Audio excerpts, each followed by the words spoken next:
Welcome back, I'm Tedward, and today, thanks to Boston Motorsports in Brighton, Massachusetts, we're driving a spicy Cayenne because this GTS 2009 model year is a manual 6-speed with a 4.8 liter naturally aspirated direct injected V8. It sounds fantastic, it looks fantastic, even though it's got a lot of 996 vibes, but I think that's kind of the charm. It sits a little lower than the standard Cayenne. It's got a sport tuned suspension and it has better aero bits than the non-GTS variant. So this is really special. One of my favorite colors in Porsche land, Meteor Gray, which I actually passed up a Meteor Gray 997.1 GT3 a long time ago for $90,000. I really should have bought that car because I probably would have made a bunch of money on it and had some fun, but that's all right. Today, we're gonna enjoy this one. I think the first generation Cayenne is the best looking Cayenne. I don't think it ever got better looking. I think the Macan kind of became the looker in the SUV category for Porsche, but this was in the days when they were really just making a 911 SUV, and this thing is so hot. I love it. Even the headlights, I think this does 996 headlights better than 996. We've got proper Porsche 6-pot calipers up front, 295 sections all around on 21-inch wheels, and it's just a comfortable place to be. I really love this car, and it's just so cool to jump in and see this stick. So we're gonna go take it for a drive, see how she operates, but man, this is a lovely place. Let's go sit in the back seats. You can see we've got our carbon trim here, and then we've got our nice little window shades to keep us shielded from the sun, or I guess the peasants, that's fine. But these seats are super comfortable, and this is something that maybe is more common today, but they felt like more like buckets than a bench seat back here. And with the Alcantara inserts, you actually get quite a bit of stability. So in a corner, it's holding your back into place. It's kind of like Velcro. And the headliner is all Alcantara as well. So it's really nicely appointed, aside from some of like, the cheesy plastic that Porsche used at this time period, which is found on all of their cars. You get in a 911 Turbo from this era, and yeah, you can critique the buttons as well. But, carbon fiber accents on the cup holders and all this stuff. And this rear end is just so mean, especially with these quad tailpipes. Let's start it up. I want you to hear this idling from the outside. Got our switchblade key, of course, a left entry on the ignition.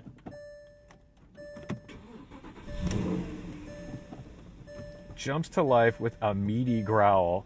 Let's see if the exhaust changes in sport mode. That's angry, and I'm sorry for the dinging. The door is open. But here, have a listen to this.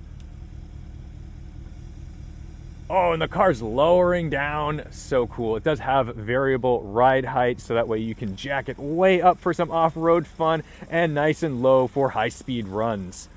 Got heated seats here as an option up front with the little rolly wheel, and then all the switch gear feels very 997, 996-esque, somewhat cheap plastic, but this is all holding up really well. A lot of the 997s that I see with 70, 80,000 miles like this car has, all of these are basically blank because they've been rubbed off. And down here we have all of our mode controls, so we can put it in and out of sport mode. We've got comfort, normal, and sport on our suspension. And what I like is that when you put it into sport, it immediately goes into sport mode for the suspension, but you can still pop it into comfort. And then it's changing your ride height as needed. Now here we've got our great little Alcantara shift boot with our 996 looking shifter. We've got a foot powered emergency brake. Pull that, we're ready to go.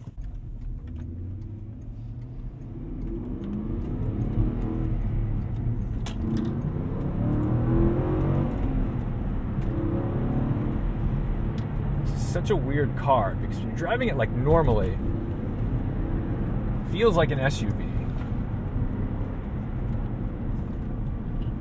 You start to really get a taste of the Porsche DNA when you chuck it into a corner. So the shifter is fine. It's not as precise and as rigorous and rifle bolt action as you'd find on a 911. So don't expect to just get out of your 997, jump into this, and have the exact same experience. It's very different as far as all the tactility goes.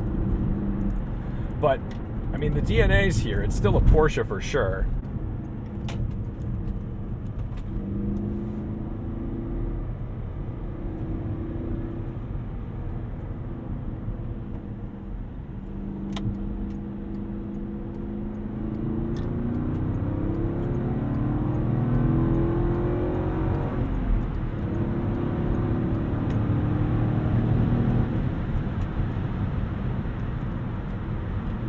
The GTS has a shorter final drive than the Cayenne S, so 72 miles an hour at about 2,900 RPM. Not bad. That's an okay cruising speed. I think you're not going to be sweating the gas mileage between the two. I mean, if you're shopping for this car, you're shopping literally for this reason. You're just trying to get that stick.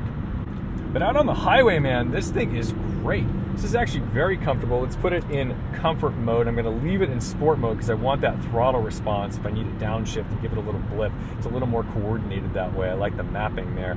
But this is quite comfortable. This is a nice place to be. I've got a good seating position. I've got incredible visibility, even with the shades up in the rear. The steering wheel, a little thicker than I anticipated. And this is kind of a time when the thick steering wheel was a big deal. I don't know, I feel like they still do that. BMW loves to do a thick wheel. Not totally necessary in my opinion. I don't think it's like an indication of sportiness, but that's fine. We've got the old school triangular looking horn on this thing. And big chunky buttons, but it does the job. And even as a modern cruiser, like, this is incredibly smooth. I would be completely satisfied commuting back and forth 100 miles a day in this thing. This is great. Now it's rigid. So you hit some bumps, you're gonna feel it. This is not a luxury car. It's an SUV that's pretty capable off-road, and you can go mudding and have some fun. I don't think I'd go like rock crawling in it. You'd probably do some expensive damage if you hit anything. As a commuter car in 2021, this is just fine. I feel like it's just funny because it's 2009's not that old. My M3 is a 2010. It feels newer than this in some respects just because of the switchgear and the interfaces. But as far as the ride quality, yeah, this feels pretty modern.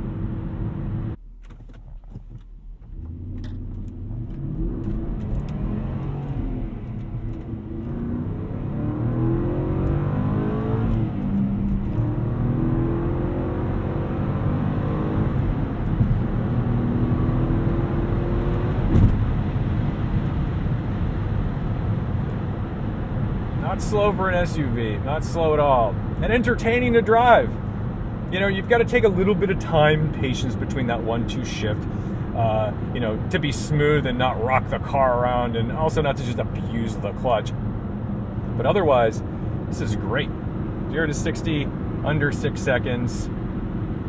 I mean, you don't need much more than that. I know we have crazy Cayenne Turbo SE hybrids now with 670 horsepower with a claim 3.6 to 60, and they'll actually go faster than that. But this is engaging. This is entertaining. And honestly, I think this is a better looking car.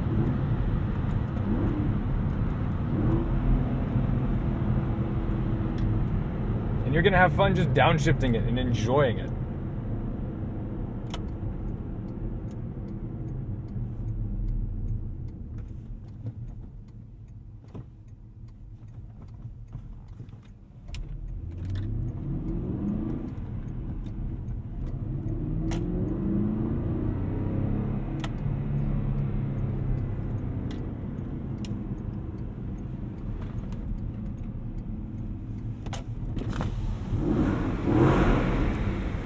That's nice.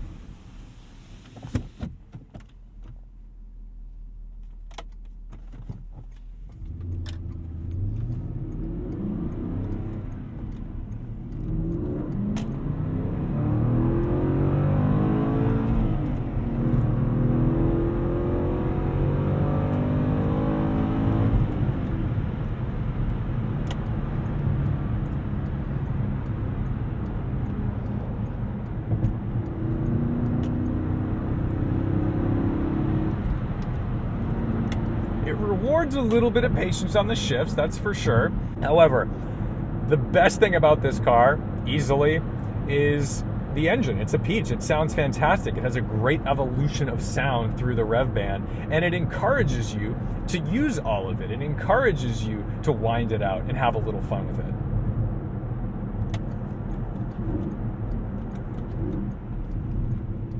Brakes, obviously confidence inspiring, and this is something that I've always liked about Porsche for a very long time, because they've done a good job of always balancing out their cars. And some automakers, let's say Tesla right now, they give you a Model S Plaid with essentially 1,000 horsepower but not enough brakes to bring it down. This car, well matched. The brakes feel like they could handle another couple hundred horsepower if you really needed them. And then all the controls, relatively light. You know, I don't feel like I have to put that much effort into driving the car, but I'm not sacrificing tactility. You know, I can still feel what's going on in the road despite not having a heavy steering sensation. And it's still gonna make a really nice daily driver. I mean, it's not offensive, it's classy, it's capable, it's got room. I think this is a fun thing to drive.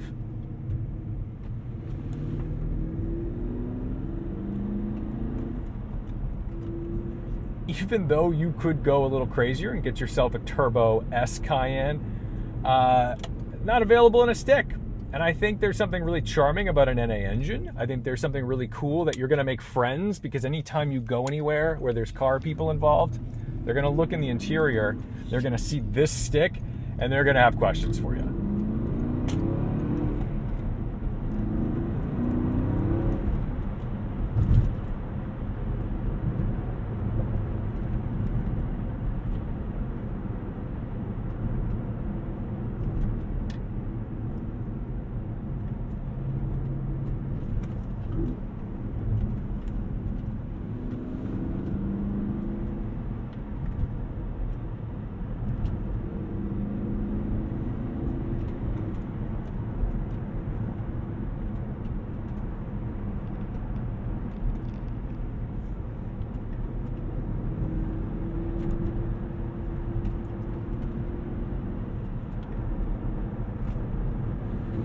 You're someone who's worried about daily driving a stick shift because you're like, oh, it's, you know, there's a lot of work, a lot of inputs.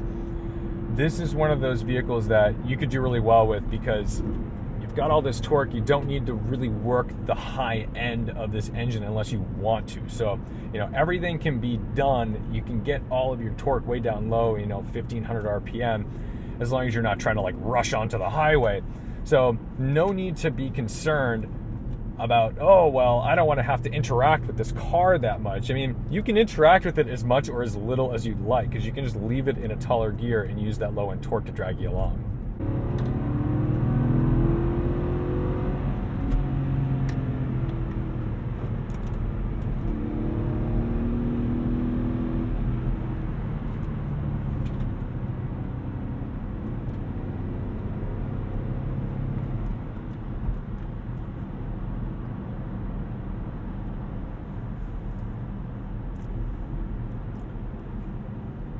Huge thanks to Boston Motorsports for the opportunity to drive this pretty rare Cayenne GTS manual.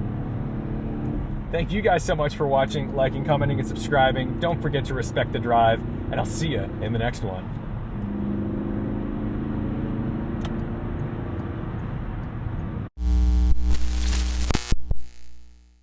It's like that, kind of like an E39 M5. And actually, the character of this V8 reminds me a lot of the BMW S62. We're talking about very similar power figures and size. You know, an S62, while certainly not direct injection, it's about 5 liters, 4.94 liters. This is 4.8, and they're making around the same horsepower. This is about 400 to 405, and the E39 about the same.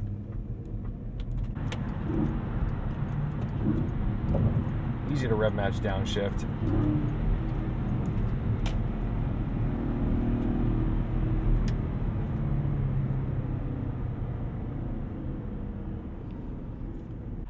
Hey, McGovern.